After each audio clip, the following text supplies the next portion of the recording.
Donc très rapidement, Patrick Charlier, donc je vais lui laisser quasiment immédiatement la parole. Donc il est directeur d'UNIA, donc UNIA qui remonte en fait à 1993, qui s'appelait alors le Centre pour l'égalité des chances et la lutte contre le racisme. Donc c'est une institution publique indépendante qui lutte contre la discrimination et défend l'égalité en Belgique, le respect des droits humains en Belgique. Et donc Patrick Charlier est juriste de formation, donc c'est un panel de juristes, enfin des formations en tout cas en droit, et qui a été aussi précédemment, donc jusqu'en 2001, directeur de la Ligue des droits humains. Voilà, je ne suis pas au-delà. Si vous voulez rajouter quelque chose, n'hésitez pas, mais je vous laisse la parole.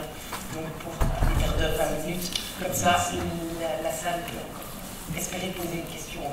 Merci beaucoup. Merci. Alors je vais essayer d'être bref et synthétique. Et donc effectivement, UNIA est ce qu'on appelle un organe de promotion de l'égalité. On travaille sur toute une série de critères protégés, des critères raciaux, notamment le handicap, l'orientation sexuelle, les conditions religieuses et philosophiques, l'âge, etc., etc. Dans ce cadre-là, et historiquement, le Centre pour l'égalité des chances, créé en 1993, travaillant d'abord et avant tout sur les questions de racisme. Et ce qui me permet de dire une première chose, c'est que nous considérons que l'antisémitisme est effectivement une forme de racisme parmi d'autres. Donc dans cette discussion, savoir si l'antisémitisme est quelque chose de différent, de distinct aux dynamiques raciales, nous estimons que l'antisémitisme est une forme de racisme parmi d'autres formes de racisme, avec des singularités. Et c'est peut-être une des choses qui, pour nous, est importante, c'est que dans les dynamiques discriminatoires, on voit que cela s'exprime de manière différente dans la réalité sociale de tous les jours. Et par exemple, il est très rare, on a très très peu de dossiers de discrimination à l'égard des personnes juives. C'est-à-dire qu'on ne va pas refuser un logement parce qu'on est juif, on ne va pas refuser un emploi parce qu'on est juif, on ne va pas se devoir refuser une assurance parce qu'on est juif. Ça arrive, mais c'est exceptionnel. Par contre, une assurance, on ne va pas l'avoir quand on est âgé, un logement, on ne va pas l'avoir quand on est noir, et un emploi, on ne va pas l'avoir quand on va porter un foulard. Et donc, là, il y a des réalités qui sont différentes. Par contre, l'antisémitisme se traduit aujourd'hui en Belgique, et je vais parler de la Belgique, par des discours de haine, je vais développer ça un petit peu, et également par des actes de haine qui sont les deux autres comportements qui sont sanctionnés par les législations belges. Alors, comme institution publique chargée de promouvoir l'égalité et de lutter contre les discriminations en Belgique, nous n'avons aucun mandat et aucune expertise pour pouvoir nous prononcer sur des événements, sur des faits qui sont en dehors de ce qui se passe en Belgique. Donc, sur toute la question, notamment du conflit au Proche-Orient, de l'attitude du gouvernement israélien, de ce que la Hamas a commis le 7 octobre, mais d'autres choses aussi, hein. Ça peut être l'attaque de la Russie contre l'Ukraine ou d'autres. On n'a aucun mandat et aucune expertise pour ça. Alors à la fois, c'est relativement confortable dans la mesure où on n'est pas obligé en tant qu'institution de prendre position dans des situations qui sont controversées, qui sont parfois difficiles, on ne va pas le reconnaître. Mais d'un autre côté, l'impact de ces événements sur ce qui se passe en Belgique fait qu'on ne peut pas être aveugle et sourd sur ce qui se passe dans l'analyse contextuelle des événements pour lesquels nous sommes saisis. Alors, sur l'antisémitisme, nous avons produit 3 documents au cours des années. D'une part, nous avons été auditionnés par le Sénat à l'occasion d'une proposition de résolution, et Simone siégeait à ce moment-là au Sénat, une proposition de résolution sur l'antisémitisme qui faisait notamment référence à la définition de l'Iran. Et donc, nous avons remis un avis après cette audition. Nous avons également fait un travail rétrospectif sur si UNIA devait utiliser la définition de l'Iran, est-ce que ça changerait quelque chose par rapport à nos pratiques dans le traitement des signalements et des dossiers. On a essayé de faire cet exercice pour voir est-ce que ça changeait quelque chose dans la manière dont on travaillait. Et puis, nous avons remis fin janvier de cette année-ci un rapport sur l'antisémitisme, comme on avait fait un rapport sur l'afro-descendant par le passé, ou concernant les arabo-musulmans sur notre rapport mesure et climat. On fait des rapports tout à fait spécifiques. Et là, on a travaillé sur les dossiers de 2018 à 2022. Il se fait que ce rapport était prêt pratiquement fin septembre. Il devait encore être traduit et puis validé par notre conseil d'administration. Et puis arrive le 7 octobre, il nous a semblé inconcevable de présenter un rapport sur l'antisémitisme sans faire référence aux faits qui se sont passés et que nous avons enregistrés depuis le 7 octobre. Et donc ce rapport s'est accompagné d'une annexe qui est moins approfondie, moins analytique, mais qui reprend malgré tout ce que nous avons enregistré comme signalement et comme dossier entre le 7 octobre et donc s'est arrêté au 7 décembre parce qu'à ce moment, il faut du stop pour pouvoir éditer le rapport.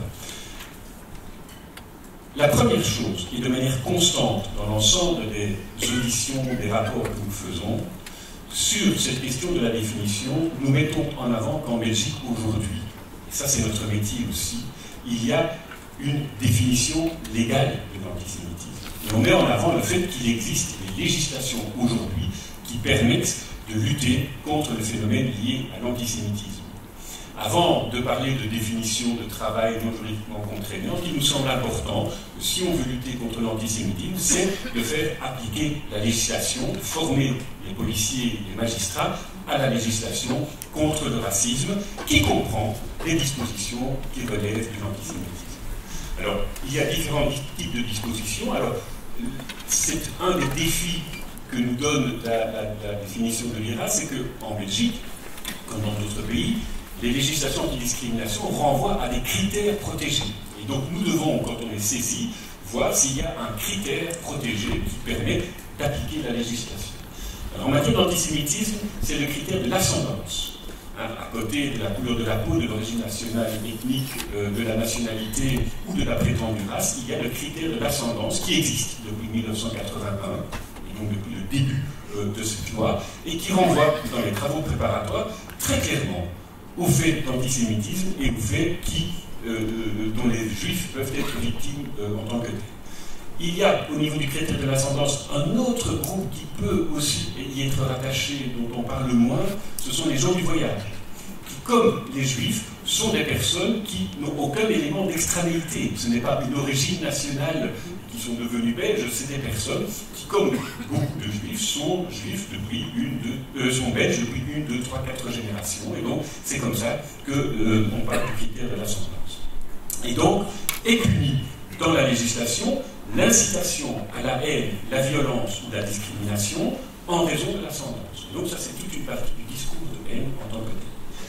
Il y a une singularité en matière d'antisémitisme, et ça, c'est l'interprétation que nous donnons de l'application de cette loi, c'est la loi de 95 contre le négationnisme.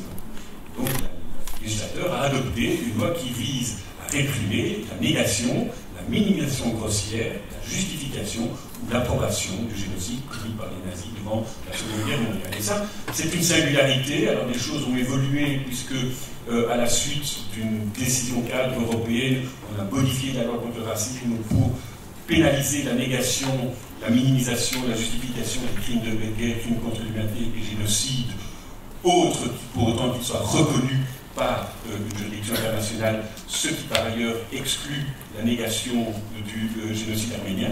Il y a eu un recours à la Cour constitutionnelle qui n'a pas abouti. On avait soutenu le comité des Arméniens en Belgique dans ce recours qui n'a pas abouti. Et donc, ça c'est la loi négationnisme, la loi de 95. Et puis, il y a un troisième dispositif qui sont ce qu'on appelle les crimes de haine. Ce sont des infractions pénales, coups et blessures, incendie, dégradation de bâtiments, profanation de tombes, etc. Si on peut démontrer qu'il y a un mobile qu'on appelle un mobile abject, à savoir le mépris ou l'hostilité à l'égard de la personne en matière d'antisémitisme parce qu'elle est juive.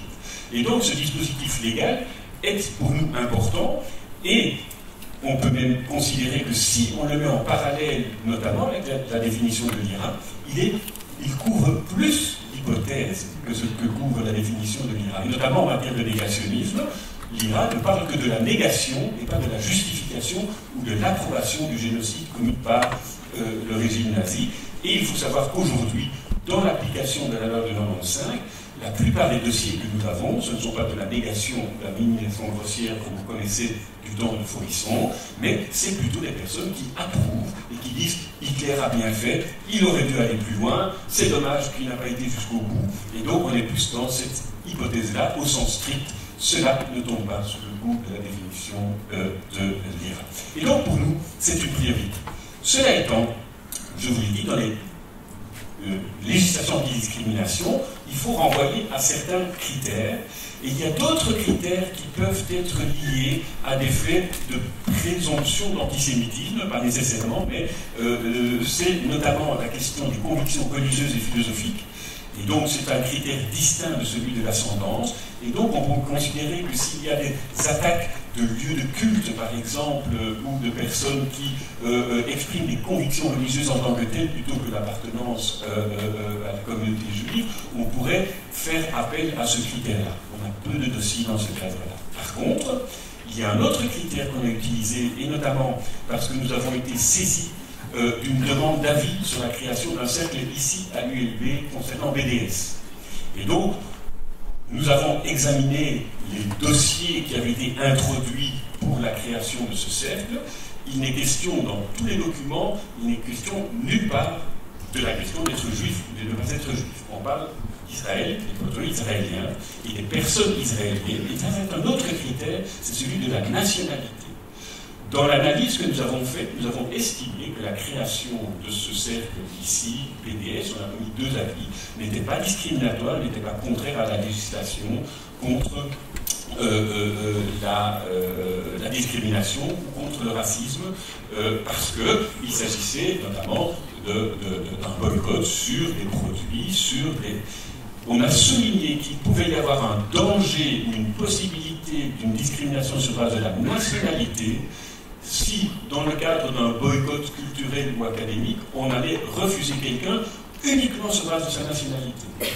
Pas en raison de ses positions, mais si on refuse quelqu'un parce qu'il est israélien, indépendamment de ses prises de position, quelles qu'elles soient, simplement sur base de sa nationalité, on va refuser d'inviter quelqu'un à un colloque, à un concert, etc.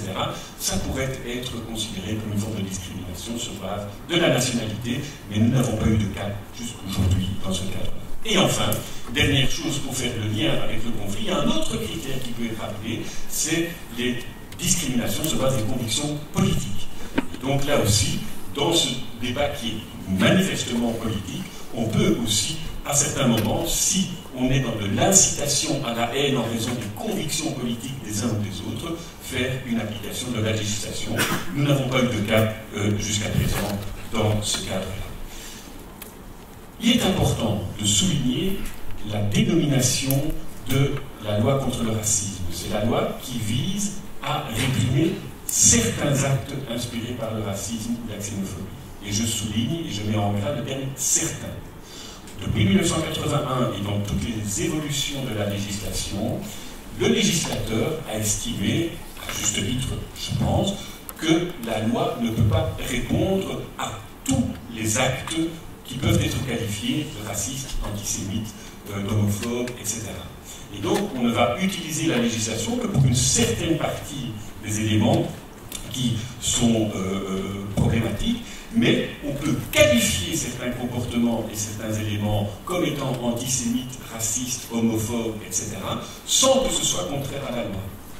Et pendant très longtemps, enfin pendant quand même plusieurs années, notre propre pratique a été d'examiner si c'est contraire à la loi et si c'est pas contraire à la loi, on dit que c'est permis.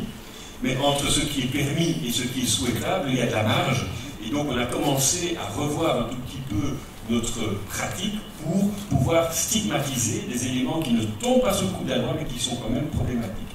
Et en ce sens, c'est à ce moment-là que des définitions peuvent être intéressantes pour voir si nous pouvons en prendre en charge et pouvoir prendre des positions avec d'autres types de réactions que des réactions au niveau législatif. Et de ce point de vue-là, dans le rapport qu'on a fait sur l'antisémitisme, on a examiné de manière rétroactive l'ensemble des dossiers à la lumière de la définition de l'Iran, et puis des différents développements qu'il y a eu, la déclaration de Jérusalem. On a repris le document de Lexus, qui est aussi une forme de commentaire de la définition de l'Iran en tant que tel, et puis on a pris en compte un document que nous trouvons important, qui est la recommandation numéro 9 de l'écrit, qui est la Commission européenne contre le racisme et l'intolérance, qui ne donne pas une définition, mais qui essaie de donner un aperçu de ce que peut être considéré comme de l'antisémitisme au niveau du Conseil de l'Europe. Alors je vois que le temps passe, je vais aller peut-être assez rapidement.